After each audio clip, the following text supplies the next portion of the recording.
Okay, In Defense of Ska will begin in just a moment. But first, I just want to say thank you for listening to the podcast. It means so much to us. And if you enjoy the podcast, tell your friends about it. The best way to do that is to, follow us on Instagram and Twitter and share our posts and let people know when they say, hey, is there a podcast I should be listening to? Say yes, In Defense of Ska. Go on to wherever you get podcasts from and subscribe to the podcast. Leave a 5-star review. Let people know that you support In Defense of Ska, that you defend ska. Thanks.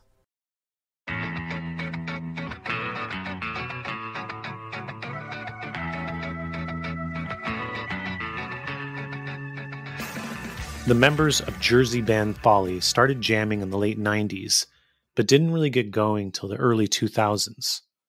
Not only were they pounding the pavement playing ska at a time when the genre was not popular, but they had a really strange way of playing it. They mixed ska with the heaviest music imaginable and found ways to blend these different genres in seemingly subtle and natural ways. They did this by finding the similarities in the rhythms of hardcore, metalcore, and ska. There were many that said it couldn't be done, but Folly did it, and they did it well. Folly is so heavy. Why did I not hear this band back in the... I know why I didn't hear them back in the Link 80 days. They really started 2002, 2003 to really hit it hard. Yeah. And that was when we weren't doing Link 80 anymore. But this is right up my alley. I was so stoked to find out about this band. One of my favorite things about Folly is how they blend ska and like heavy music. Yeah. They do it in a way where it's not... They don't rely on the juxtaposition of them being so different. They try to find areas where they're the most similar. Yeah. And blend them. It's very unusual, at least, if you listen to a lot of Ska Punk in the US. Yeah, it's a way different approach. So many of the bands that we grew up listening to would just, put the two parts up against each other. Yeah. And so there would just be a transition straight from one to the other. Folly doesn't really do that. And they would emphasize it because it created dynamics. So they would really lean into the dynamics of the differences of these styles, where that's not what Folly does. Neither of us have ever seen Folly before, right? No, but you're going to be seeing them this year, right? I'm going to see them at Fest. Fest? Really? They're playing Fest this year. Hey, Fest next year, you got to bring Aaron and I out. Have us at Fest, Tony. Yes. In Defense of Ska, Fest collaboration. Let's do a t-shirt. Talk to our manager, Brent, and you guys can negotiate a fair fee. I think Brent manages everything at this point. Yeah. If you want to get a hold of us, just talk to Brent.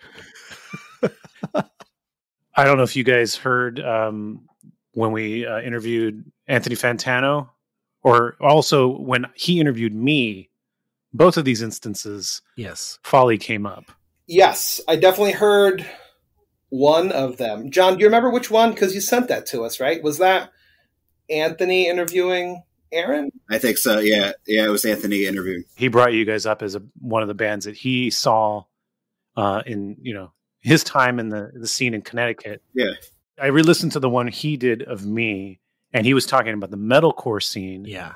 And so he kind of referred to you as a metalcore band that had ska elements. But in that interview, I said, no, we claim them. So let's hear you guys weigh in on the debate here. Wow. The ska draft. Who's there in your first round picks here? Are you guys metalcore or ska? I don't think it's an or with us as much as an and always, and it's I guess in a way we kind of like exploited every genre we could when we were young, Yeah. And we were all into everything. So the music that came from that mind frame was like, well, let's just mix everything we love. And it's hard to say, you have any one root in one genre for us, especially. But, I think, and Arben can probably say the same, that we were a little stubborn when people, discounted ska as a genre. Like we were a little bit stubborn about that. And so I think in it's strange because you don't think of ska as kind of having that hardcore ethos, but in a way it was like almost a rebellion on our end to play the music we loved, despite in a hardcore scene, especially in New Jersey, that was like pretty judgmental about that, Yeah, for sure. I think the ska versus metalcore thing, it's like, with us, you can't have one without the other. And that's just kind of the way that we did the band, like if if all of us in the band had $1 for every time someone asked us if we're going to, quote, drop the ska or not, we probably have, I don't know, a few $100. And John, I could imagine you could probably think of specific moments where people have asked you that, like everyone from fans to like, agents and label heads would ask that same thing. And it was like, ew, how dare you ask something like that? Like this is what we do, So yeah, I guess long answer or short answer rather, it's both, it's feet firmly in both camps, I guess. How old were you guys when you started playing together? Well, we were, Arben, you and I were in a band before we joined the likes of Folly. Yeah, we were all in high school for sure. And we kind of freshman year of high school. Yeah. It was, we all kind of, the band was technically started by Agim and Jeff, our guitar players, when they were freshmen in high school. And I guess the story goes that, my brother Agim, he had an Op Ivy shirt on and Jeff had a Mustard Plug shirt on, and they were like fast friends in science class when they laid eyes on each other because we went to a regional high school. So in 9th grade, you got to meet kids from the surrounding towns, So for kids like us, it was always a big deal to see like who had the punk or ska band t-shirts on first day of school. So that's what happened to them. Similar interests in music, and they ended up starting a band later that year. I think, John, you came around like 2 years later, and I was there like a year after that. And then Anthony was the year after that. So it was all very much like a high school band for us. Okay. And what was your band like before Folly? Yeah, what was it called, first off? It might not be so PC, but we were Jim Slim and the Midget Tossers. Which at a time before, it was a term of endearment more than anything. Visually, it made sense because in that band, it was, our singer of that band was this dude Jim that we knew, who we're still, relatively friendly with, and he is 6'9", and we were all high school kids, and he was a little older than us too. I think he was like 21 at that time. Because we used to ask him to like buy us beer, and we were like 15 and shit. So we were tiny 15-year-olds, and Jim was full of tattoos, almost 7 feet tall. Yeah, looked like a mix between like a street punk and a biker. Neck tattoos before they were cool, like the whole thing. And he was our singer, and we were all like 15. I think at that time there was like one person who had a driver's license in the whole band. So it was just like typical high school band stuff. But we had this like crazy, awesome dude singing for us. And the band was, ska punk, basically, kind of like precursor to, I guess, what Folly did, because the band was kind of out there in a lot of ways and dabbled in other genres here and there. But yeah, definitely a precursor to what I guess we would do afterwards. I wonder what was going on with him, a 21-year-old being like, yeah, all 15-year-olds. Yeah, we played at our high school, actually. We played at like one of our, one of the dances. It was like a homecoming dance, actually, I think. Maybe what would have been our sophomore year, probably, of high school. So for actual time reference here, we're talking 1996, 97-ish.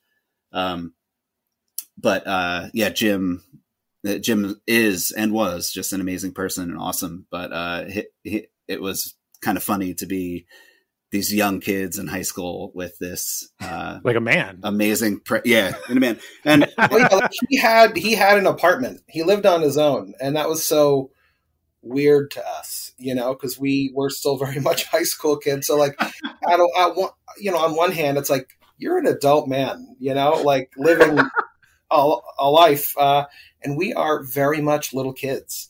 But it didn't matter at the time. It's like you hear about a lot of that stuff, like there's a random older dude in a band full of high school kids. Now talking about it, it seems weird as hell. But yeah, then it was just like, well, this is, we were all just kind of people in our local scene. So you just sort of found who you found to do a band with, Yeah, we grew up in kind of a rural area of New Jersey in Sussex County, and contrary to what a lot of people think New Jersey is, it's has a lot of rural, sort of bucolic towns, and those are the towns we grew up in. But anyhow, we were geographically kind of removed from a lot of stuff that did happen. Not even an hour away in New York City, but like we were so far away from that we had to occupy our time by getting into not trouble, but just doing something creative and constructive. And that's kind of what came of it. And our little scene up there flourished with how many people got involved. And, Jim was somebody you would have never hung out with otherwise, or gone over to his apartment and watched him tattoo someone, like you wouldn't have done that. But playing music around our area, everybody just sort of like gelled and got stuck together by doing it. So can you remember any of Jim's tattoos? I can't did he not have his Social Security tattooed over his stomach, Arben? I believe he did. That sounds familiar. I don't really remember specifically any of his tattoos, although I do remember a few flyers that he drew, because he would like hand draw flyers for shows that we would be playing. So I do remember a few of those. And he's like a very prolific artist that has, continued with his art throughout the years. I don't think it's ever been his like main thing, but he gets, hired for things for his art, whether it's band merch or motorcycle helmets and like weird stuff that his art goes on. So he was like definitely like knew his shit and was definitely accomplished in that area. I don't remember what his tattoos were. Give us one of the flyers art that you remember. There was this flyer. It almost kind of looked like this. John, do you remember? Was it like a multi-tentacled, like snail-looking thing? Yes, I know. I do know what you're talking about. I can see it. For a show, I want to say it was at the Rockaway American Legion or something like that, with Humble Beginnings and Shower with Goats.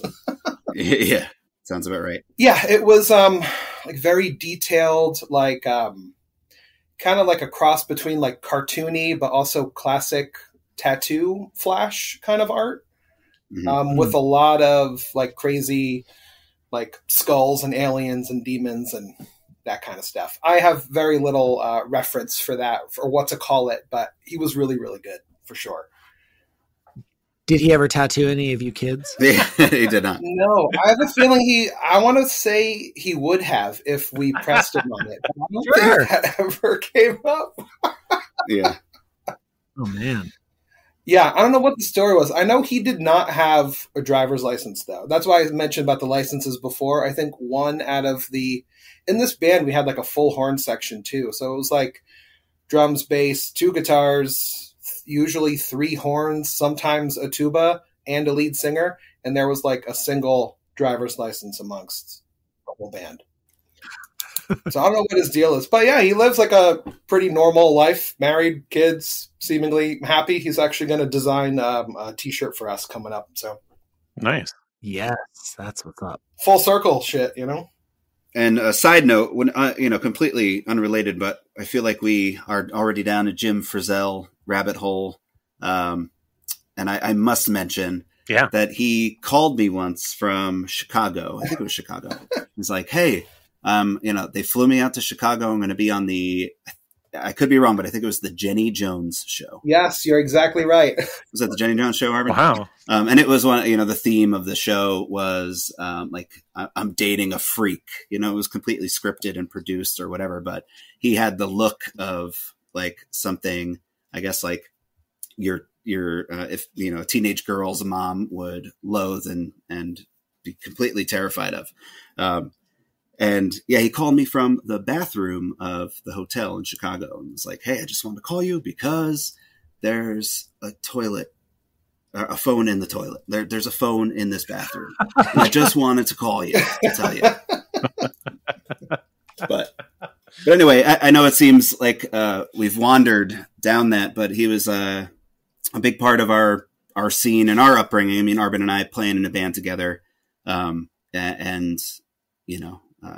the early years. I mean, Folly, when we joined in 98 and maybe 99, Arben, you came in a little after me. Yeah, it was like summer 99 because I did a demo. My first recording with Folly was fall 99. Fall 99, yeah. And Folly beforehand was basically a little more like Assorted Jelly Bean style. Ska pop punk, and you guys brought the metalcore. We did a little bit. I think Arben more so than anyone, and Arben and Agim had a little more of a background and an experience going to hardcore shows and listening to hardcore records. So I want to ask a little bit about are you joining the band? Yes. On Triple Crown's website, it says that no one knows how Jon became the singer. He just kind of showed up one day. Let's figure out how you became the singer. Do you remember? That's probably more true than anything. Were you just the next available friend in line? Well, I mean, you guys probably experienced this too when you were younger. You would just go to other bands' practices. If like another buddy's band was practicing, you'd like go and hang out.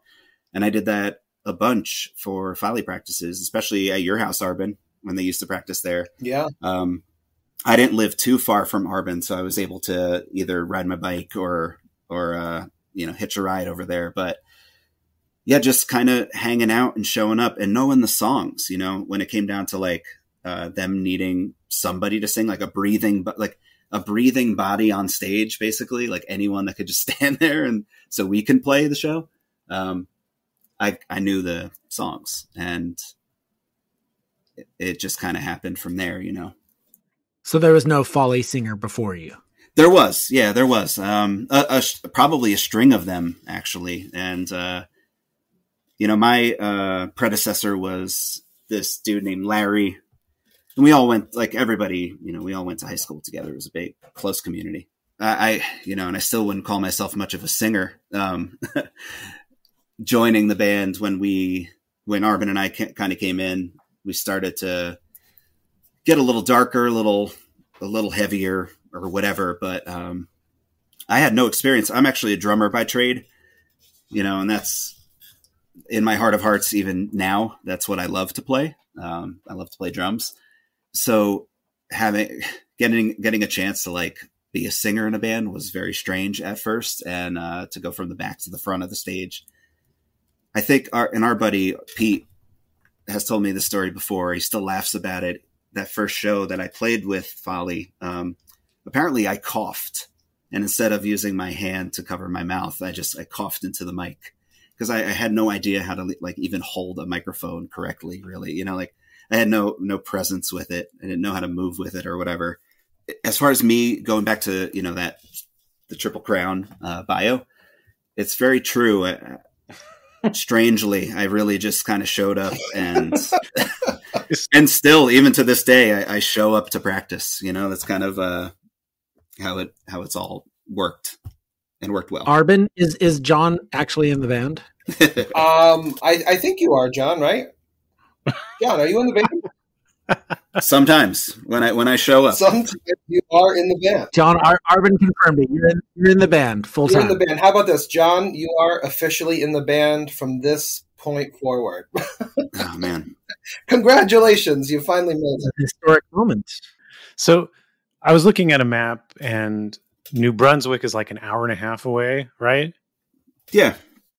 Everything cool is like an hour plus away from where we grew up. So you did not necessarily feel connected to that scene over there, which was like Catch-22, Inspector 7, all that stuff? Well, we've felt very, I guess you could say, spiritually connected.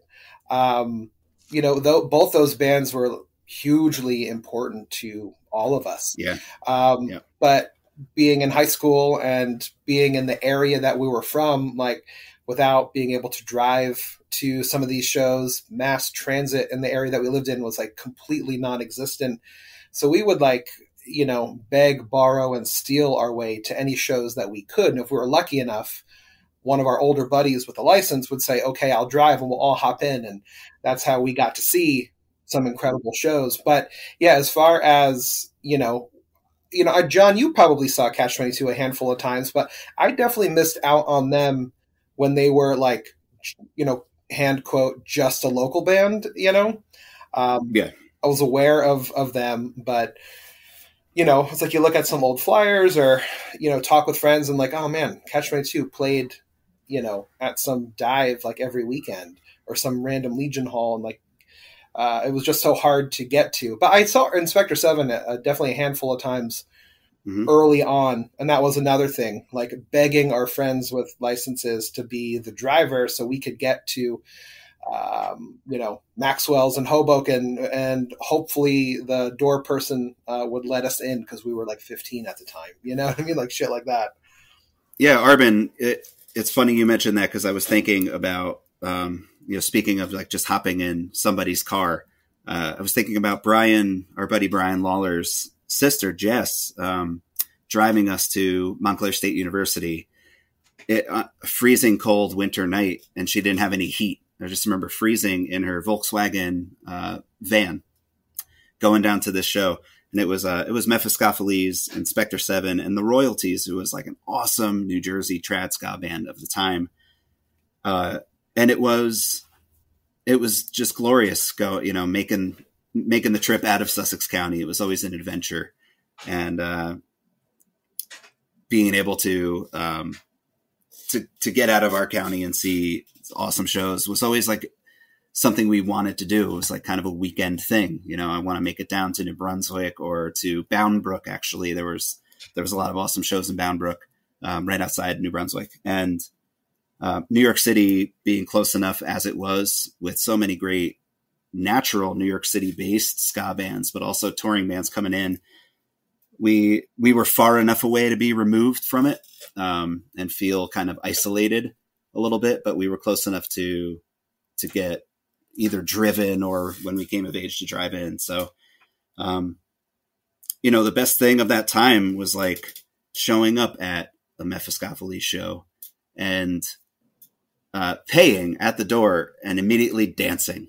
It was like the only kind of show where you could just kind of like put your wallet back in your pocket and then dance into things. You were literally dancing from the moment you got your hand stamped all the way to the bathroom and back. Yeah. And it was just it was wonderful, man. It really was. But real quick though, Aaron, you brought up New Brunswick, and New Brunswick is such an important city in not just New Jersey but like in just New Jersey music and punk and hardcore especially. And there was a now famed venue called the Melody Bar that had some of the greatest shows ever that we would always kind of hear about and then kind of not be able to make it down there because it was an hour and a half away. So we missed out on, I ended up going there a few times in my life, but that was back in the time when you could see Lifetime and For the Love of and Weston and Endeavor for $6 on a Sunday afternoon. You know what I mean? Which is like crazy to think about now in a little bar that held like 120 people or something. But that, places like that were well established, and so many bands kind of came out from that general area and that general scene. But like you said, we were removed from that. We were in I guess in Game of Thrones terminology, we were beyond the wall. We were like wildlings. in wildlings as far north as you could go in the furthest reaches of the state, you know? The Thens. We were a bunch of Thens. Yeah. Let's talk about the Sussex scene in the late 90s then. Who were the bands and where were the shows? Oh, man.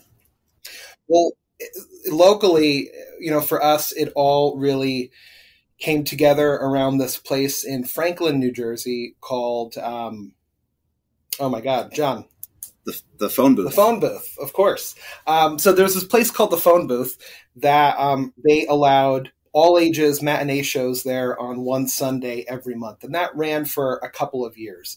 And that was sort of booked and managed by this dude, Ted, who played in kind of a long-running pop punk band called Flatus. Not sure if you've ever heard of that before. Mm. Well, what was the phone booth? What kind of business was it?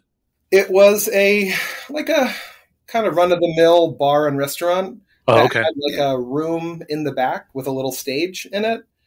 Kind of like, you know, the back room attached to a restaurant where you could like rent out for your private party kind of thing. But there was like a very small stage, if you could even call it that, almost like a little band shell. Like the room just ended and there was like a 6-foot stage there. And they would have bands play, and it was cover bands and it was whatever. But this dude, Ted, who was in a punk band, just sort of, they, you know, worked it out with them where they allowed him to book all ages shows there on Sunday afternoons. So a lot of things kind of came from that, sort of having like this clubhouse kind of feel where you could go to the show each month and see, you know, all your friends from other bands or either like other towns that you didn't really like see people normally from, like other high schools, you know? So that was like really important to us. And then there was like a network of short-lived, you know, Legion Halls, Knights of Columbus's, Moose Lodges, like the Fireman's Hall, the church basement. There was a lot of those kind of popping up at the same time too that might only have one, they might only make it for 2 or 3 shows before it was shut down. But a lot of those things kind of popped up. And then there was the whole like sort of like house party sort of scene, you know, someone having bands play in their backyard or in their living room while their parents are on vacation, shit like that, you know? Can you remember some of the bands, the local bands, particularly ones that maybe at the time felt like a big deal to you guys? Well, I will say this. I don't know if any of them felt like a big deal. It felt like the bands that we thought were bigger deals were not from our immediate area. You know what I mean? But I will say this. So we went to high school with some dudes who were in, I guess, reasonably noteworthy bands or bands that had become kind of, how would you describe, John? You know, so the Oi Scouts and Shady View Terrace. So the Oi Scouts are this Oi street punk band that recorded to 7 inches and broke up. And then they're one of those bands that like people seek after their 7 inches. You know what I mean? They played in California a few years ago and like sold out a few clubs after never having played out in like out of New Jersey in 20 years. And then this band called Shady View Terrace, who were like pretty early in the, what would eventually become the Screamo scene, I guess. They did a split, the first release with the Lawrence Arms when they first became a band, which is a weird kind of throwback to what Asian Man Records and stuff, right? So again, multiple genres, all kinds of stuff happening, but they were all kind of like our peers. 2 good ones to mention for sure. I guess if you ever made it like out of the state, it was kind of cool, you know, where we grew up. Especially if you got to the point where you either had a van or capabilities to do like a weekend tour, you know, that was really making it.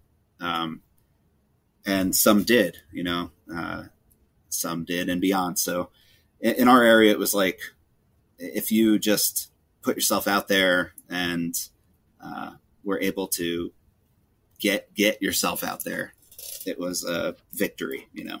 I will say this though, it was really hard to get out of the county that we lived in, right? It was like we almost kind of operated in a little bit of like isolation, you know? Like a vortex of a kind. So there'd be a couple of shows a month in its heyday, whether it be, you know, one show at this place, the phone booth, and then the next week it was at, you know, a church basement. And then there was something small at somebody's backyard or in a field somewhere or a barn or some weird shit, you know?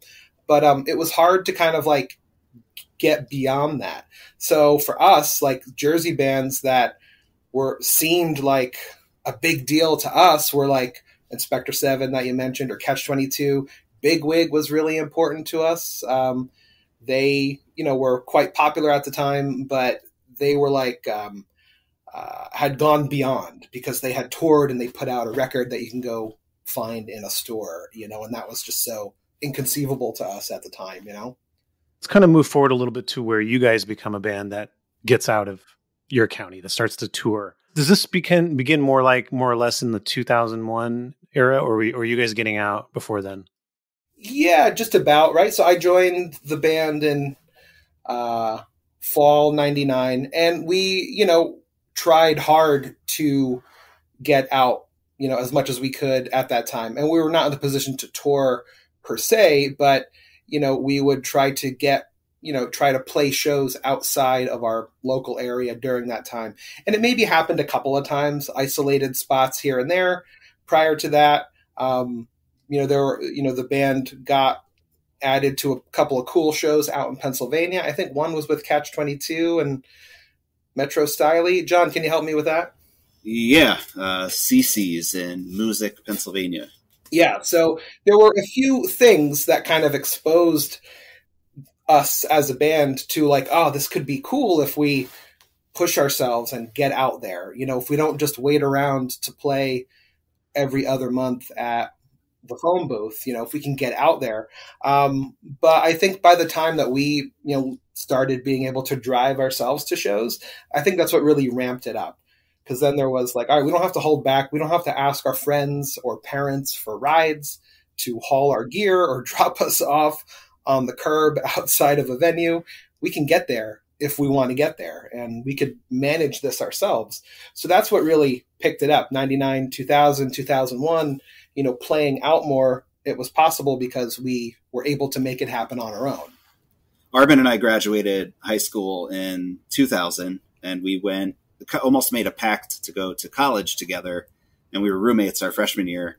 Not too far away from home, so that like we could continue playing in this band and give it a shot and do whatever we could on the weekends and stuff. So that was moving into that was 2001 school year, you know. So by the end of that year, we it recorded professionally and put out our first EP and rented our first tour van to go out for the summer, you know. So it kind of happened fast within that year. But as of 2001, I'd say is when we and Arben, am I wrong? Did we use like Book Your Own Life? Yeah, Book Your Own Fucking Life. Book Your Own Fucking Life. And we just sent physical press kits back then, of course, to like wherever we could. And I think that first tour really went in blind. Like we have no idea where we're going, what we're doing. But it was obviously the greatest time ever. Now, this is the timeline I read, and you can correct if this is wrong or add to it.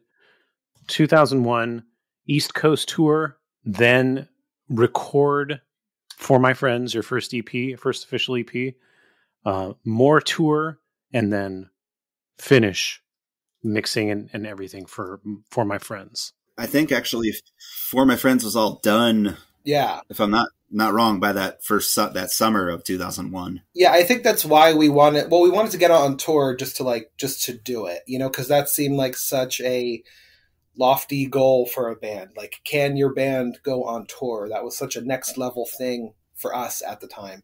But we wanted to work that around having like an official release, you know, and we had like our first real release on an actual label with CDs that were manufactured and sent to us in boxes, you know what I mean? As opposed to like photocopied CDRs that we would fold up ourselves and sell at shows. So yeah, so I think that year it was, we worked on an EP, put it out, I think sometime that summer, and then did like a summer East Coast and back kind of tour. So you said that it was a Book Your Own Fucking Life tour.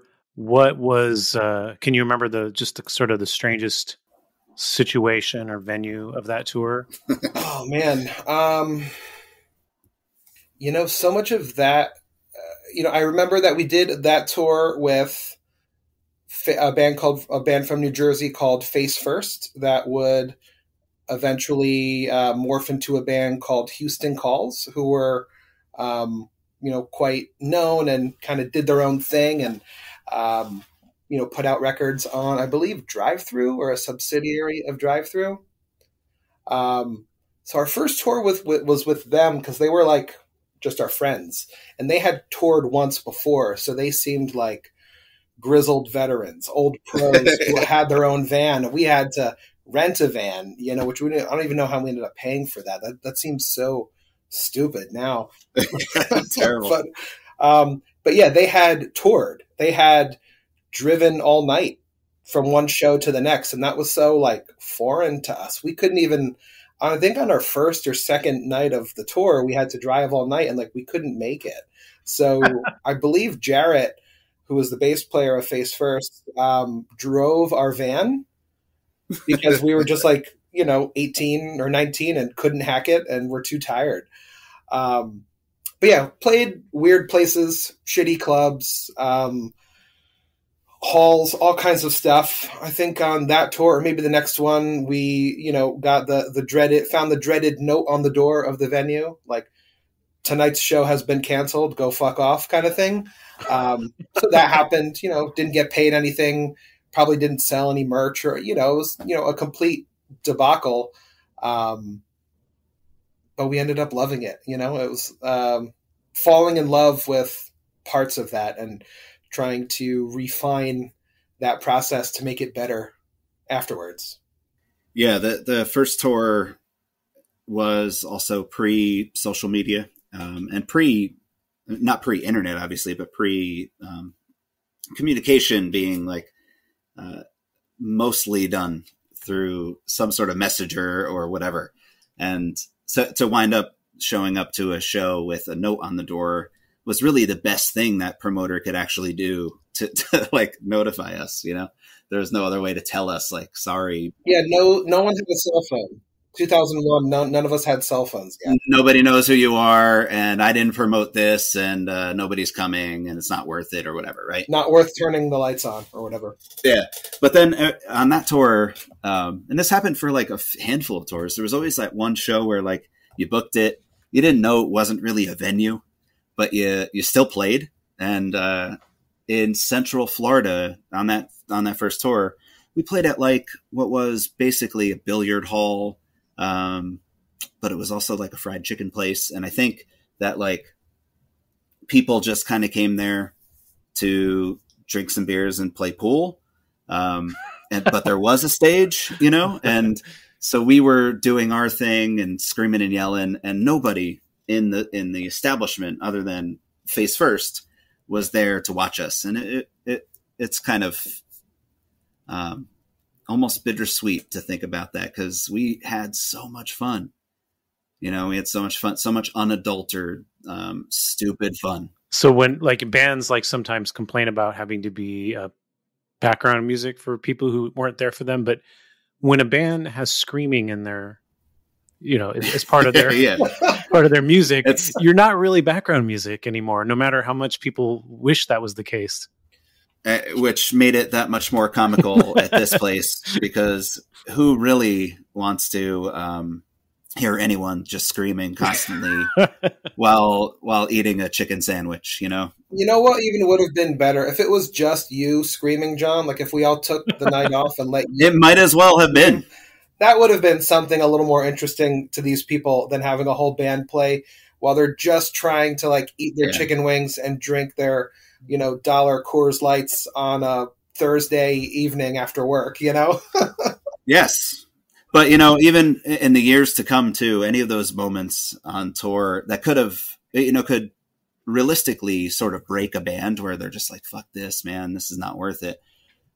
We always sort of found the best way to, shake it off and try to have some fun with it, and we toured with bands that shared that mentality too.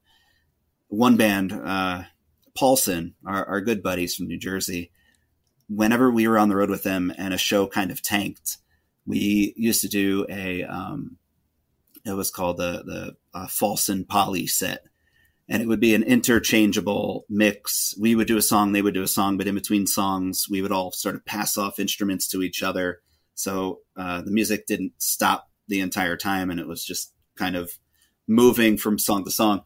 But those nights wound up being, for as disastrous, like financially as they were, they wound up being just so much fun. And so I guess like the early years where it was more about just running around and seeing what this is about before it got serious, of course. And before we were like, well, we kind of have to pay bills and like take care of shit financially, be responsible financially. So there's a specific show in 2002 I want to talk about. Yeah.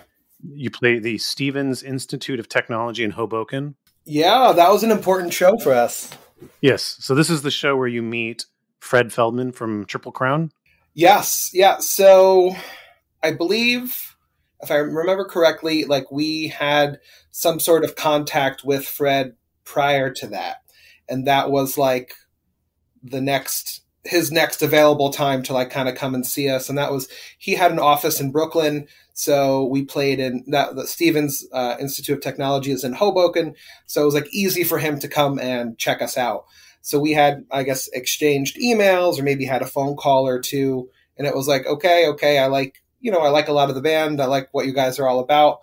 I got to come and see you first kind of thing. And that was the first time that he saw us. And it was a great show. Converge headlined, which were one of like our personal favorites. Heroes of ours who allegedly don't like ska, which I saw. I want to ask about this. Okay, so when you guys are playing your set, yeah, what do they do during the ska sections? What do they do?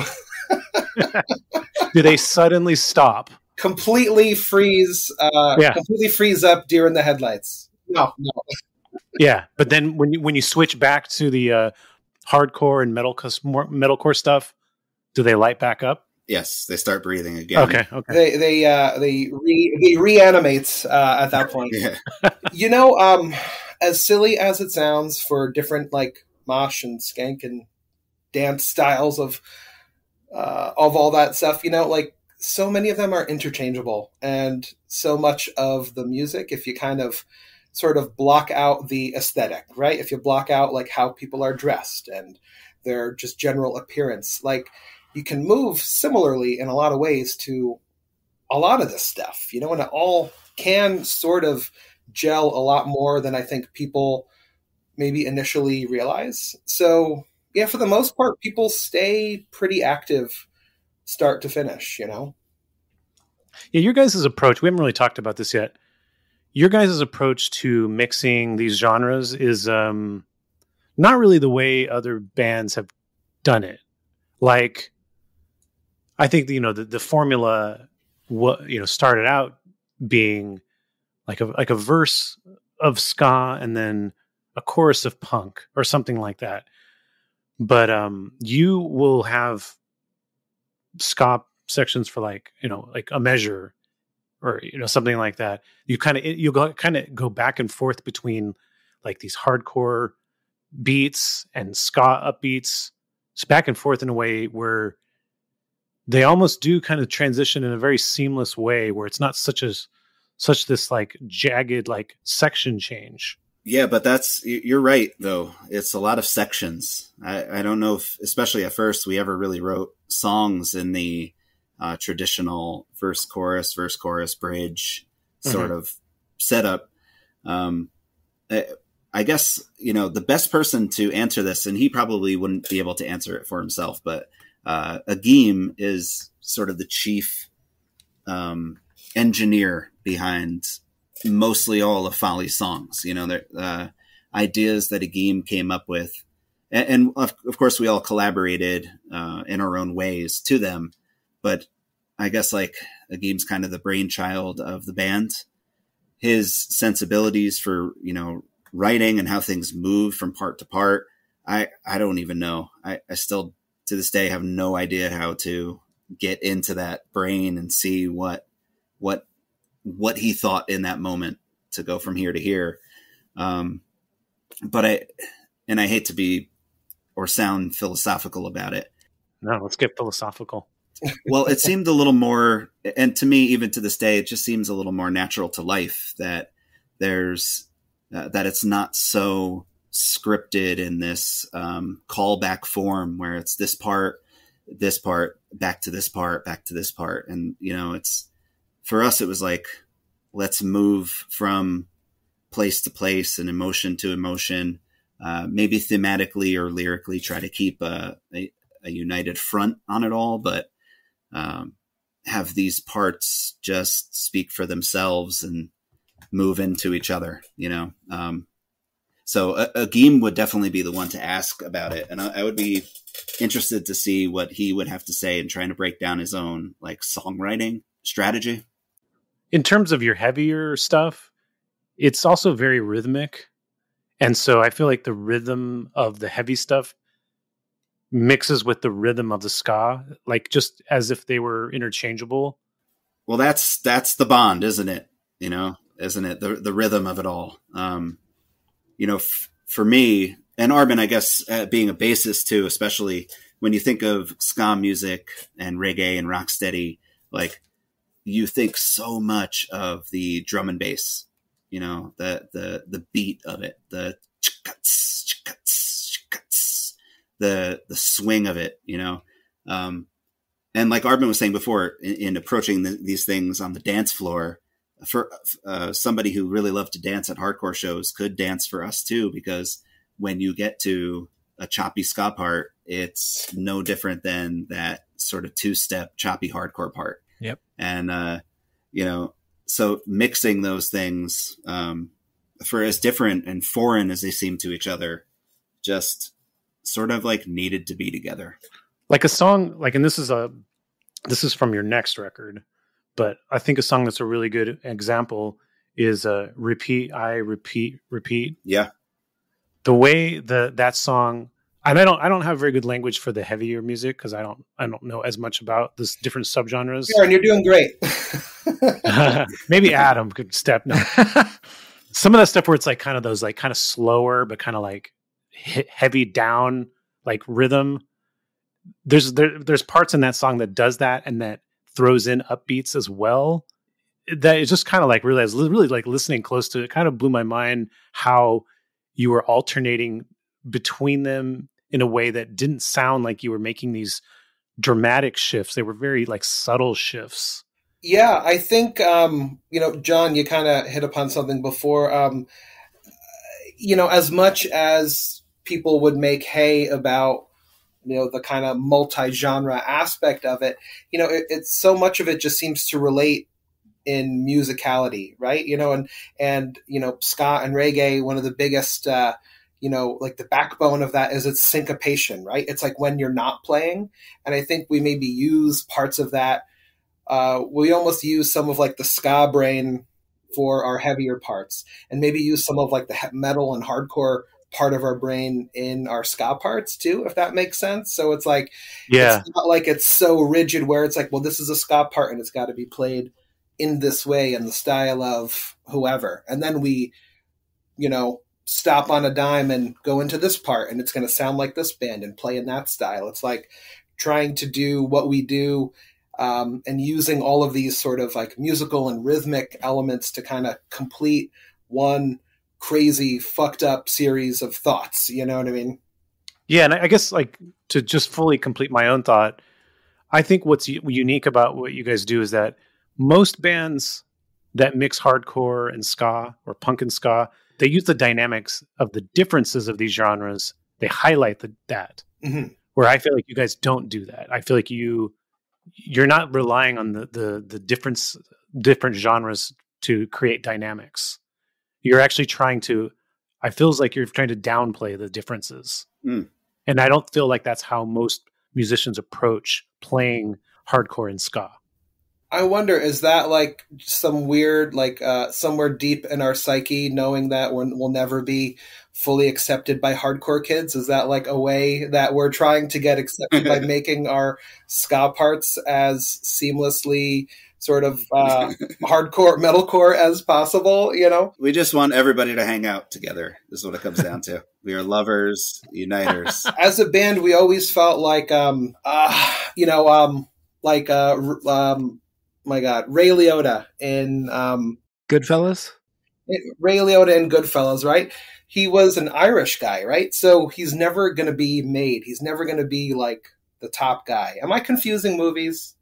No, you're right. This is right. So it's like, so as far as being accepted by like, you know, hardcore or metal bands or that scene, you know, we can get 99% of the way there. We'll get our hands dirty. We'll kill whoever you ask us to kill, but we're never going to be 100% fully accepted because of, in that case, the ska, which is like so silly, you know, or because of Ray Liotta's case, he was Irish and not Italian, right? So we always kind of felt like that. Like we could go to a show and blow every other band off the stage, but we'll still never get the full respect of the made guy, you know? Well, in defense of ska, or in defense of ska, we rejoice now and never really apologizing for that either. Because, you know, what's funny is like, if you love what you're doing and you love the sound you're creating, why should we give a shit about anyone else? You know, why should we? Why should we really give a shit about how you feel we don't belong in your scene? You know, it's like, I wish I could kind of go back in time and sort of slap myself and remind myself that at times, like, you know, it doesn't fucking matter. What you're playing feels good, and that's what matters. And I think there's probably more of a consciousness for that now. Yeah, I think we were in defense of ska like from way back in the day, man. And there was never a period with Folly where you guys decided maybe we should lay off the ska. Oh, never. Amazing. Yeah, never. It's always been, and even now the stuff that we've written that we've never recorded, we lean a little bit towards it now. You know, it's kind of like not like we missed out on showcasing it enough or anything, but it's old reliable, really, you know, and it's a genre of music that we all love and we feel in our bones. Like, come on, like in the end, you just you feel it in your funk bones, don't you? It's got bops, as they say. It's got bops. It's just in your, it's in your juice. Yeah, that's one of the things, right? And I mentioned this before. So we, you know, people have asked us, are we going to drop the ska? Because we were still playing ska in the era of the, you know, what you can call the rock with horns bands. You know, post 2000, when most ska bands just kind of stopped playing ska and either kicked out their horns or added a keyboard or just did the whole like, oh yeah, we're rock with horns now kind of thing. Which I always thought was such bullshit, you know? But yeah, I mean, you know, we've had, you know, people from a few different labels basically like, you know, allude to the idea like, well, you know, we'd maybe be more interested if you drop the ska. Can you drop some names for us? Yeah, are you sure? Come on, it's been a couple decades. Oh, for sure. Well, that's the thing. So going back to Triple Crown, right? Everybody other than Triple Crown, basically. Basically, yeah. So Fred was the coolest and, you know, was supportive of whatever weird thing we wanted to do. But, and, you know, back at this time, which would have been, I guess, 2002, 2003, as bands get signed, you know, there's like a little bit of like, you know, there's like those industry whispers, you know, band members talk and managers and agents talk and label heads talk. And in New Jersey, a ton of bands were getting signed. There was New Jersey has, you know, of course, long been a hotbed for tons of bands from all different scenes. So this is in the age where, you know, Thursday is blowing up, and Midtown and Catch 22 is doing what they're doing. And then a ton of other bands, like kind of like, you know, beneath them or smaller than them. And we would kind of fill that next sort of class, like the incoming freshmen, if you will. So as we're about to like go to contract with Triple Crown, because there was a contract and everything, as you know, some, not that we were ever in any kind of bidding war, but like still people talk, you know. So around that time, you know, as it's kind of becoming like a lesser known secret that we're going to sign with Triple Crown, labels kind of do their due diligence or check in. So someone from Victory Records reached out and we're like, hey, what are you guys up to? You know, everyone's like, hey, you know, we're doing our thing. You know, why? What's up? And, you know, never hear back anything. And there was a large management group called Velvet Hammer, I want to say, that did the same kind of thing. Like the week before we were like going to be signed, like they check in and ask what we're up to. Same thing for Roadrunner Records, who I believe they were one of the whole, like, when are you going to drop the ska camp? So, you know, weird stuff like that used to happen. Someone would give you a business card and tell you to call them, and then you call them on Monday morning and they're like, you know, who are you? Like, what are you talking about? And that was my experience at Roadrunner too. Pretty known dude named Mike Gitter, who was always super nice, but like did the whole like, what are you guys up to? Are you thinking about dropping the ska? Here's my card. Give me a call. Give me a call if you ever want to drop the ska. Well, yeah, I don't think it came out exactly like that, but that's what, you know, I think they were alluding to. That's what it said. It said that on the actual business card. Give me for a good time, drop the ska. Give me a call. And listen, for all you young kids, to call someone means to use what we call the telephone, where you would speak with the voice. Oh, you mean the thing in my pocket? Yeah, you mean my camera? That thing, you can speak on it to another person if you dial a number. Except it wasn't in their pocket; it was on the wall, and you had to cord. It was, and you had to hold it to your face. Yeah, like actual telephones, rotary phones. Used to be able to kill someone with one of those things. I kind of missed that aspect of it. I'd like to hear Adam's take on their approach to skacore as a guitar player and a skacore musician himself. What, my personal or? Yeah, what do you think? Because what is your take on their style, their approach to mixing the genres? I mean, it's so much heavier than what other bands that were dabbling in hardcore and ska and punk were doing. Like, I mean, you guys kind of got going around what, 2000, like really out on the road, 2002, 2003. Yeah. So that's like, we just missed that because we stopped touring. Link 80 stopped touring in 2002. Mm-hmm. And I mean, we would have because we played with, you know, hardcore bands that played the type of hardcore you played, but never touched ska.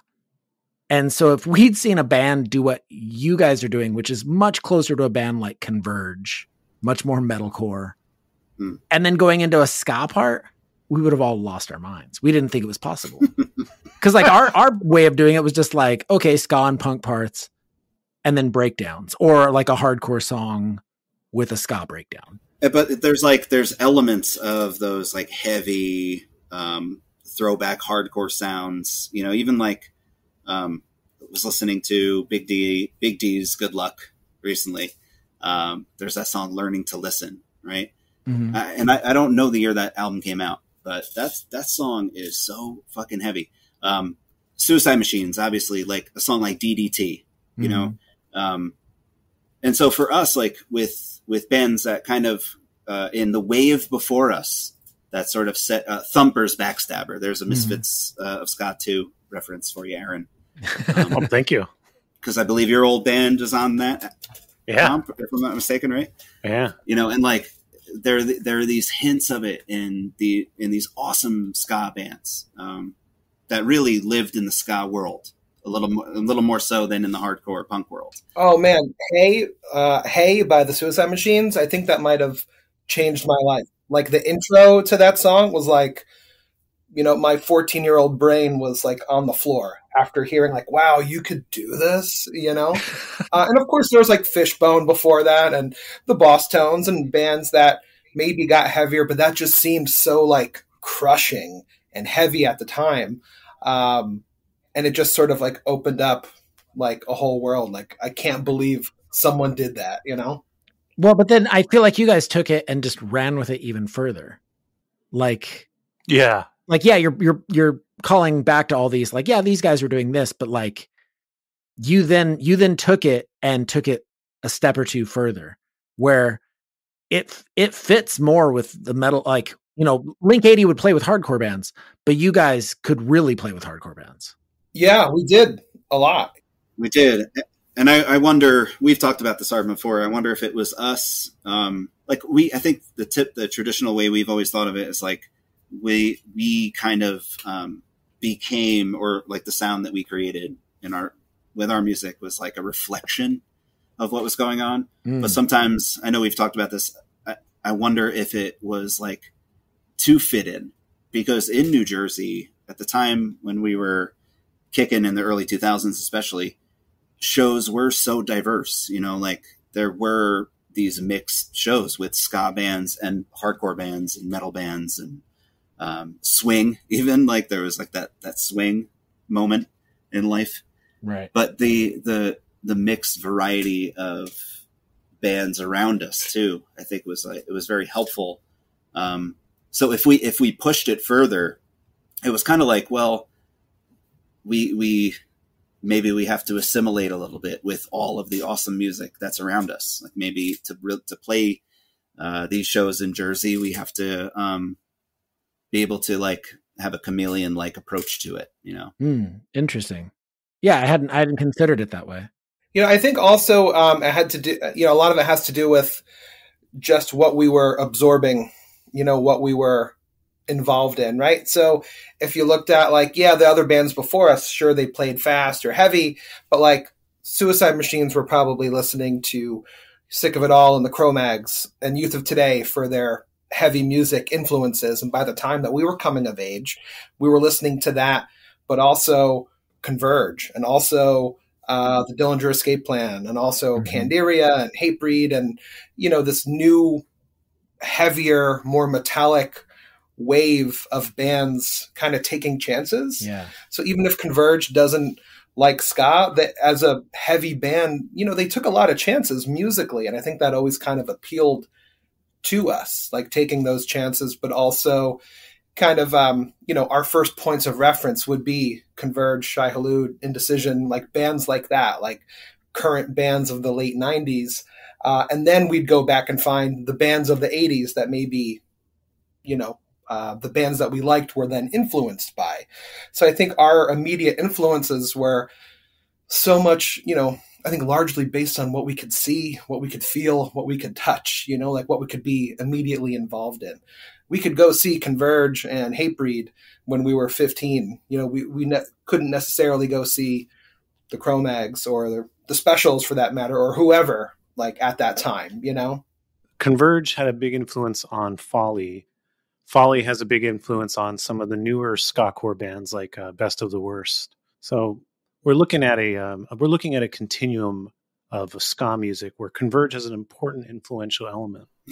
I'm just saying that in case they happen to be listening, whether they like it or not. Yeah, much to their chagrin. Sorry, they are. Sorry, Jakey.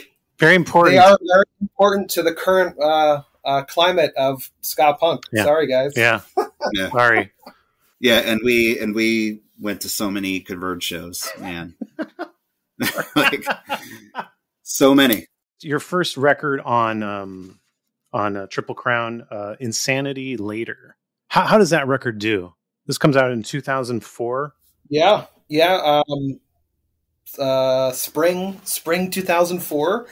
We were psyched, man. We were like just, really, really optimistic about everything happening and just kind of the course of the band, and just wanted to hit the road as hard as we could and play as often as we could, because we really, believed in the record. We believed in kind of like our outsider status, like kind of us against the world kind of thing. And our mission was to kind of like, you know, befriend the cool, weird people at each show, not necessarily walk away with the most fans, but walk away with like the higher quality fans, you know? So the next record, Resist Convenience, 2006, where in there in those two albums, was that your bigger record, or were you guys most kind of at your peak at that point in terms of like, you know, where it felt like you were had the most steam as a band? You know, I think the first record sold, I think, considerably more than the second. Oh, okay. All right. I don't know about considerably more, but like, you know, at the time when CDs mattered and sound scan was a thing, I think it was something in the neighborhood of like, maybe we sold close to like 10,000 records of Insanity Later, and like maybe sold like 7,000 or 8,000 of Resist Convenience, which are like, sounds like a lot, you know, but it was definitely concentrated in certain areas. So like, you know, shows would still vary quite wildly depending on where we played in the country. So much of those record sales were concentrated to like the Northeast of the United States, you know? Mm-hmm. So it was hard to, you know, it was hard to feel like we ever had like a full head of steam, because we'd play a string of really great shows and then hit a down patch of playing for nobody for, you know, a period of time, and then playing some weird church basement and then some fire hall. And then, you know, you might have a week's worth of, you know, poorly attended shows. And then you start to wonder, all right, are we going to be able to sustain this tour? Is our money going to run out before the next decent show happens? And then we get a few decent shows, and that kind of sustains the rest of it. So it never felt like we were, you know, as far as like being like a successful touring band, like, yeah, we can do this and we have nothing to worry about and we have a full head of steam and we can sustain this. It always seemed kind of, you know, a few bad shows away from being pushed off a cliff, you know? I was always like so astonished that we made it home, you know? Like at the end of any tour, it was like, if we can make it home, whether we have money or not, that's pretty awesome. And that was sort of even to the end, even to the point when we stopped touring full time and stuff. Yeah. I think that was always kind of like the bar to meet. We never financially, we just never really looked at it that way. You know, I think in the end we tried to, and then we realized like, this is sort of an impossible way of life, you know, for us at the time it was. But during that time, like, I don't know if we had a peak or whatever, but to go back to your question, Aaron, I think like the in between those albums was definitely the most amazing time, being in a band, playing shows, traveling, but also like being constructive. I feel like we really hit like our creative zone where we all felt like we settled into a sound. I think with Insanity Later, we sort of officially had like a Folly sound, quote unquote. Yeah, there's definitely between your first EP and Insanity Later, I feel like you can hear a big jump forward. Yeah, I think we kind of settled in and matured a little bit with it. But on Resist Convenience, I feel like you went both a little heavier and diversified a little bit more. Yeah. Like the heavy sections are heavier. And then I feel like you have more tools at your arsenal as well on that record.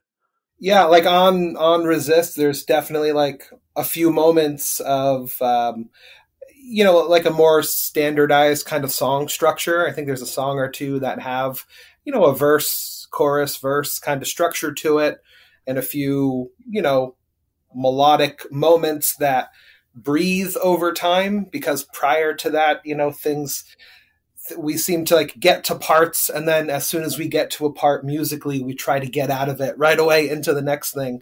So I think we definitely went, yeah, like you said, I think that's a fair assessment, kind of heading in both directions and to a little more melodic, kind of standardized sort of songwriting aspect, but also just getting like heavier too.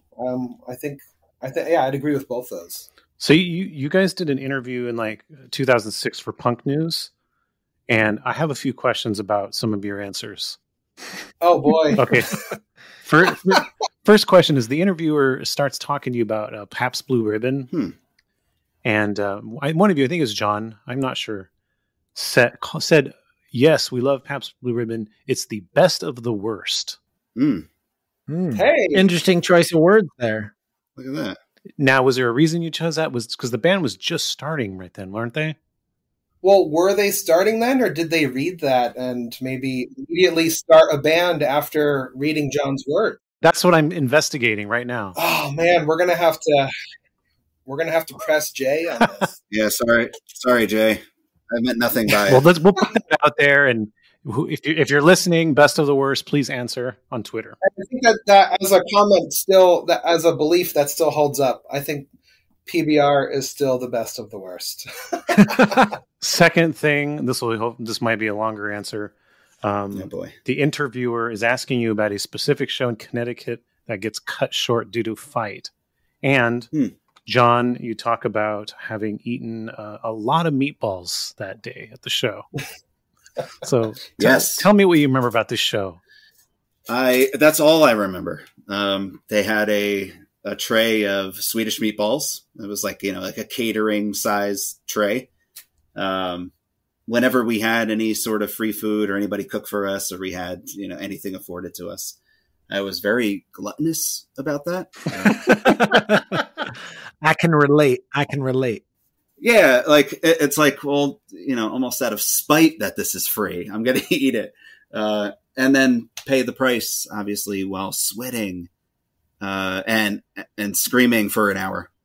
Yeah, tell us what it's like to play a show with the meat sweats. It's awful. That's terrible. I've definitely seen Anthony, our drummer, on at least one, if not multiple occasions, like just vomit his face off immediately after playing, like hit the last note, run off stage, and hit the exit door on the side of the stage, and like just there's projectile like spaghetti like across the parking lot afterwards. So not a good move to gorge yourself on spaghetti and meatballs before you play. But if it's free, you gotta hit it.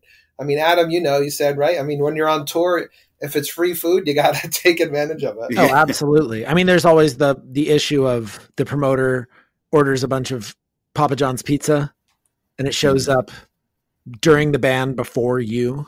And if you don't eat it right then, that somebody else is going to eat it all and you're going to get off stage and there's going to be no food. So then you just like hammer down like this disgusting greasy cheese pizza and then go jump up and down and play a show. It's like, no. Yeah, it's like prison cafeteria rules. It's like you got to get what's yours before someone could take it. Right. Do you remember the fighting and what happened that part of the show? I really don't personally. I don't. That happens from time to time. We definitely experienced our fair share, if not during our set, at some of the shows we played. Yeah. As to the relevant, how terribly I answered that question by deflecting it to the Swedish meatball tray that I ravaged. Maybe that's why I block out violence with meat sweats. Did you play Connecticut frequently? It's just interesting that this show came up in that interview, and Anthony Fantano mentioned you guys. We did actually. That was, Connecticut in many ways is very similar to New Jersey. It has very similar feel to it.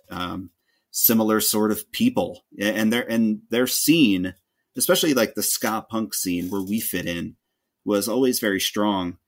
It's not too far away from where we lived. So we could make those shows. It wasn't unreasonable to take a couple hour drive out to, where do we play? Arben, Meriden, and Wallingford mostly. Yeah, like a lot of Connecticut, similar to New Jersey, had a very strong kind of like DIY like hall scene where a lot of shows were happening in, firehouses, Legion halls, and we went up there kind of early. In our traveling days, definitely well before like we got a van, because I remember like caravanning up there with a bunch of us, in cars on the highway.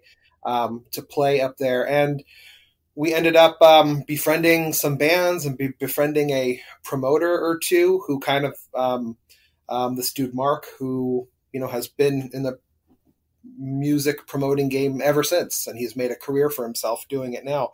But yeah, just kind of working with someone who was a fan of the band and kind of kept bringing us back, and we were happy to get out of New Jersey to play. So that just kind of, fostered a relationship with, so basically just making friends and kind of cultivating that. As a matter of fact, Jeff, our other guitar player, met his wife back in the day at one of these Connecticut shows, and they got married years later. So it kind of became like a second home for us in a lot of ways by just like playing up there a lot, making friends, seeing the same people every couple of months that we'd go there. And, like I said, just kind of cultivating that direct relationship with people who would come to our shows.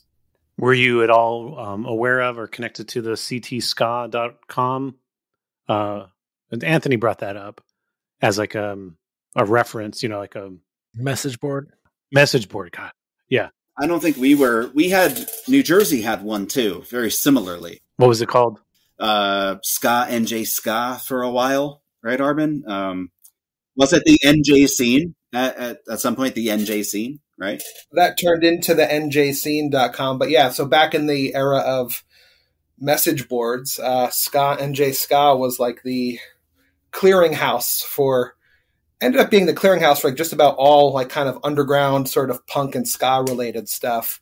And then because it became so much more than just singularly focused on ska, the webmasters changed it over to the njscene.com. But yeah, as far as the Connecticut ska message board or page, I'm not totally familiar with that. Maybe, we probably had flyers on there or show postings, but I don't think I was directly involved in. I don't think you were either, right, Jon? No, but the New Jersey message board was kind of, for a lot of us, like our first social media experience, really. And that's how we did find out about local shows. That's how we also, as a band early on, networked with other bands and promoted shows as well. So really kind of cool in a way at the advent of social media itself, that you had these ways to communicate with people in a quicker, more efficient, and more effective way,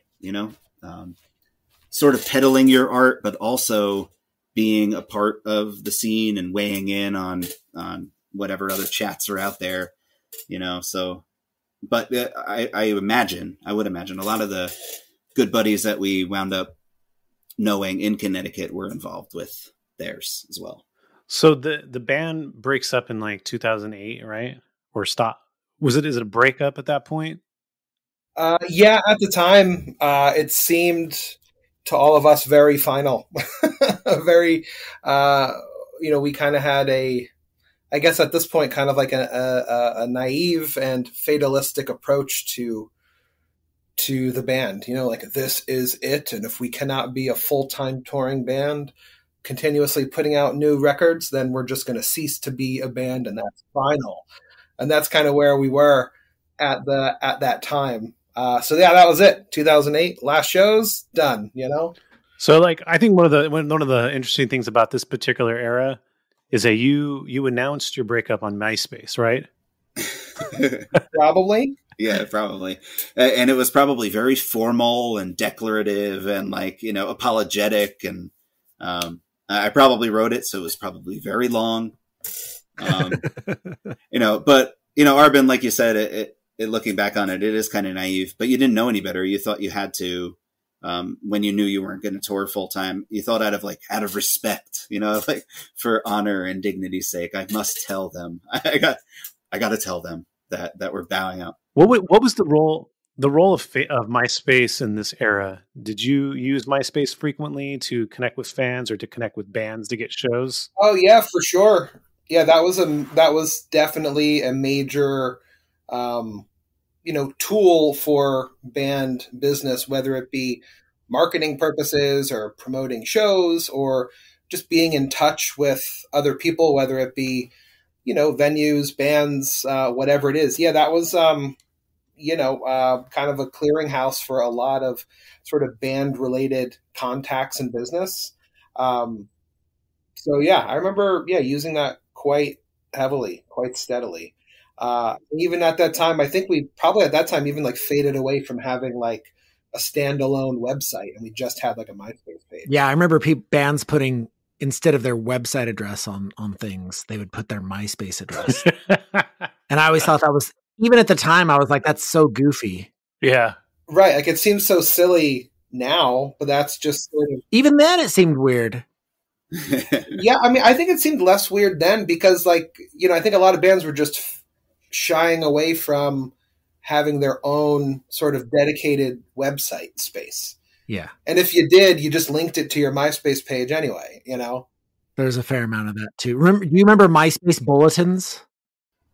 Yes. Yes. I do. That became like the putting a flyer on a lamppost. Mm-hmm. Well, who's in your top 8? That's what you have to really worry about. There's that too. I remember people ending friendships over that type of stuff. Yeah. And then people just spamming the bulletins. Do you guys at this point in your lives, do you find yourselves being the quote unquote like the old guy when saying, back in my day, we used to, photocopy flyers at our high school when the staff wasn't looking, just to go around to the diners and post them.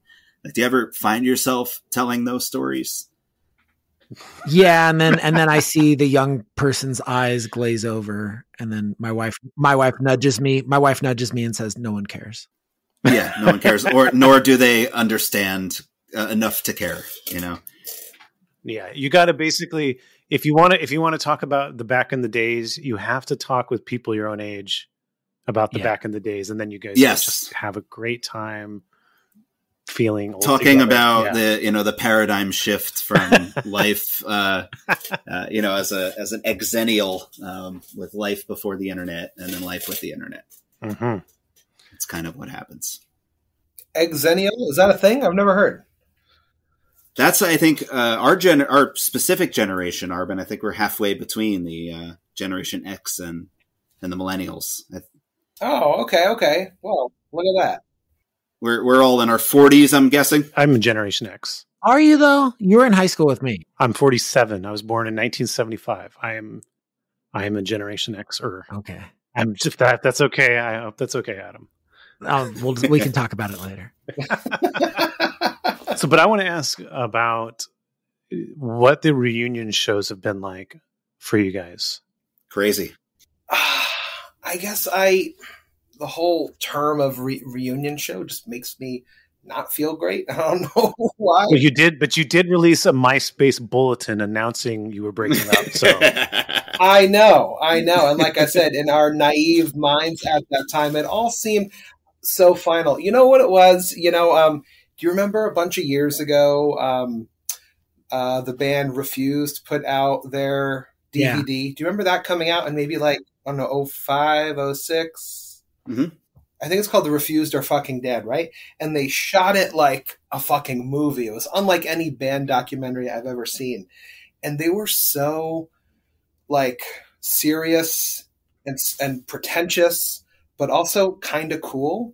And the way that they went about like their band was so like big in their minds, not big like popularity wise, but just so like all encompassing that there's no way they could ever revisit the idea of playing again. Like the drama involved was just too much to bear, And I'm not that we were influenced by that, but it just seemed like at that time, it's like, yeah, the band is going to break up. That's it. Band's breaking up.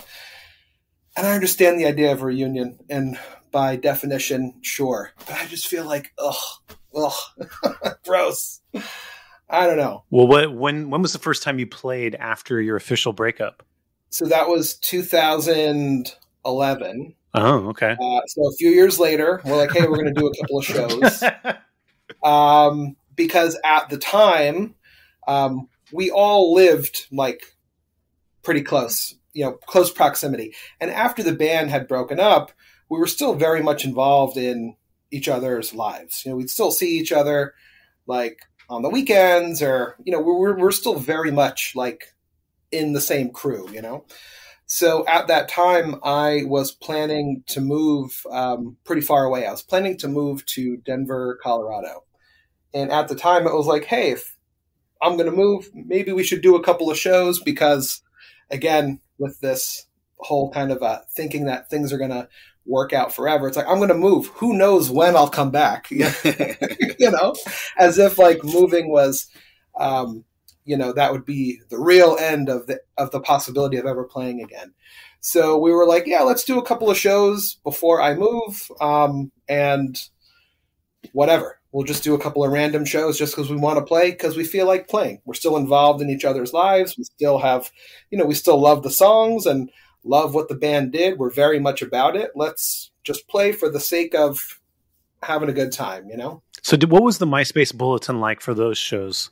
Or was it still MySpace, or were you on to Facebook at that point? We might have abandoned all internet. And whatever it was would have certainly been overly wordy, overly dramatic. The time has come. Again, with much more explanation than people were probably interested in. I think we might have reverted to cjb.net at that point, I think. So in 2019, you do 15-year anniversary of Insanity Later. You just a couple shows for that? Yes. Yep, we did 2 shows for the vinyl reissue of that album. Yeah. Well, reissue of the album, but first time on vinyl. What, did you just play the record front to back live? No, I think we mixed it up and just made it like a full headlining type set of a little bit of everything. Mm-hmm. Probably more Insanity Later than not, but we definitely, mixed it up. And we did dive back into some songs we wouldn't have normally played for like a quote unquote reunion show. One of the many that we've had since 2008. But and Arben said it before, geographically, we're close enough. We have a rehearsal space where stuff is set up. So it's like, it's logical for us to get together to be constructive. When the 15-year anniversary of that album's coming up, we had the idea, we sort of pitched it around. Should we do this? It would be kind of a fun project. And all of us are, I wouldn't say working stiffs, but we're all professional folks and family folks, a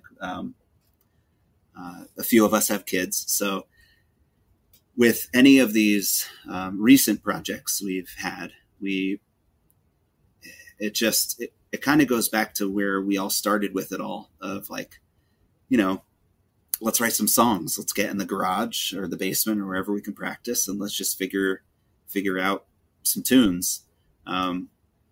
So yeah, to go back to the question of like, or the idea of the reunion show, it's kind of like, well, when people still give a shit, I guess we should too, Yeah. And that's really us playing lately has been a reaction of that. We played a couple shows the last couple of years, and it's been almost like wow, I can't believe people still give a shit. I can't believe people care.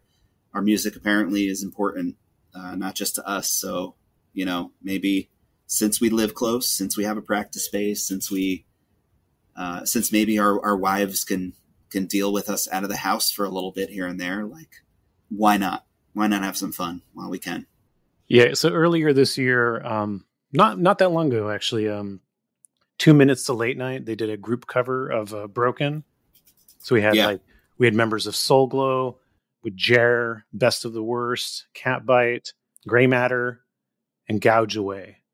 Obviously, at the release of this video, it was definitely a lot of bands saying that you were important to them. Was there a point during your own, the first run before you broke up and any of the shows that you played later where it started to feel like you were less of an odd duck and that there was more room for what you did without you having to be an odd part of the scene? Like, more bands with similar sound or similar influences? Yeah, I think so. I think there was like a very late stage acceptance. Not to say that, the people who have always really liked us as a band, caught on later. But when you start to see bands that fit in a little bit more to what you're doing. Yeah, for sure. And what's funny is that the last couple big shows that we played when we sort of like came back again after the pandemic, but even beforehand, we played a couple big like hardcore fests shows. And, you know, we, especially early on, we would have been either fearful of or reluctant to be accepted. You know, we played in Jersey City a couple years in a row for a back to school fest with a lot of like, you know, upcoming big name hardcore metal bands and some old school like classics like Indecision or Most Precious Blood, you know, like, and we sort of we fit in somehow. Like we were not just on the bill, we had like a great draw. A lot of people came out and screamed with us, and you know, it felt very good, almost like, okay, cool, this is what we always hoped for all along, that we could do what we love and have so many or so much appreciation and respect, and sort of be like you know, integrated into this new sort of scene. And like, you know, we're all pushing 40 now ish, and it's been a couple decades, and we were very young when we wrote those songs for Insanity Later and Resist Convenience. But now when we go back and play them, there's this brand new life to them. So yeah, fitting in, now starting to see some bands that say like, oh, Folly was big for us. It's all really cool. I'm very grateful for it. Yeah, I wish, you know, it's almost like with the past couple of years, there's been a loud and growing and resurgent ska punk scene, you know, nationally. And, you know, kind of viewing that from afar, you know, not over the past couple of years, feeling like an observer rather than a participant, I couldn't help but feel like, oh man, I wish bands like this were around, you know, in these numbers with this intensity and this sort of focus and popularity when we were coming up, because it would have given us like different sort of allies to partner up with, or at least different bands to tour with, you know? Yeah. Or even just as like a fan of ska, you know, imagine you, Arben, in high school, when we were in high school, imagine a band like Kill Lincoln playing then. Oh, it would have been my favorite band of all time. For sure. Yeah. 100%, you know, like, so it's so cool in this sort of next wave, so to speak. Just even as like ska or punk or hardcore fans, to see these like refreshing, fucking great bands. You know, it lends itself to like the feeling of, well, you know, we've been here all along, I guess. And it's kind of cool to now look back on, you know, our history as a band and sort of be able to live then and now. I think that's really, really something to be proud of.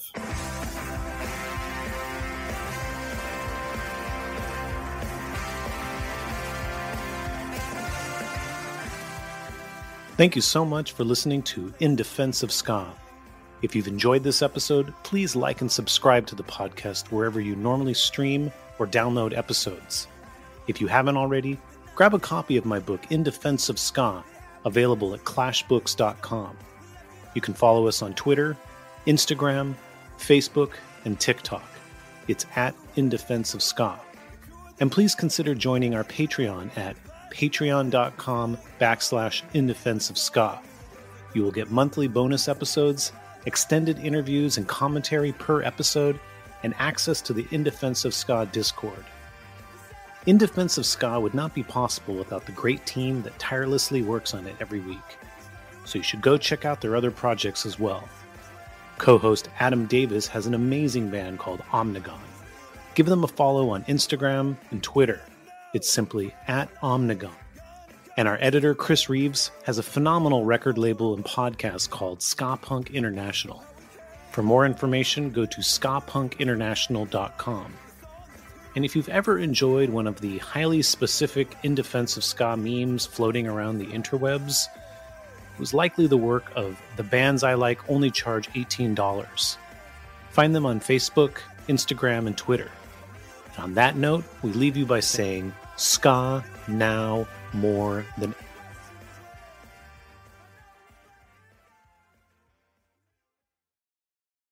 All right, Folly. We had Folly on this week. It's the latest episode. Folly, incredibly heavy ska band. We claim them. Metalcore doesn't get to claim them. They're our band. No.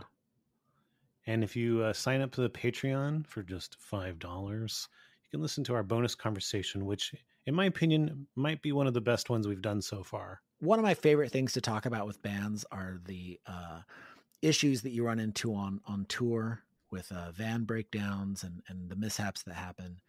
Folly has a whole release where they name drop all the different places they broke down. What's the name of the release, Aaron? So this is the last thing they released, and it was called These Are the Names of the Places We Broke Down In. So it's exactly what it sounds like. So the songs are just songs, but the names of the songs are the specific cities they broke down in, not really related to the lyrics, but it's a good way for them to say, here are these shitty places that we just landed in and were forced to just wait around where our van was fixed. So yeah, we discussed not all of them, but almost all of them. And we got the stories behind the names of the places they stayed. Since the songs are not about them, you can think of this episode as the songs about the songs. Indeed, yeah. And they had some pretty unusual experiences when their vans broke down. Because, whenever your van breaks down, whether you're in a band or not, I mean, you're kind of along for the ride. Yep. You got to stay there, and you got to just deal with the situation as it's set. So yeah, $5, Patreon, in Defense of Ska. Give it a listen, and then go back and listen to all the bonus content we've already recorded, which is plentiful. Yep. And we'll leave you now by saying ska now more than ever. Oh, and next week, we got a great guest next week. We're not even going to tell you who it is. Yep. It's a good one. You just got to tune in. Like and subscribe, and just wait by your computer until the episode drops.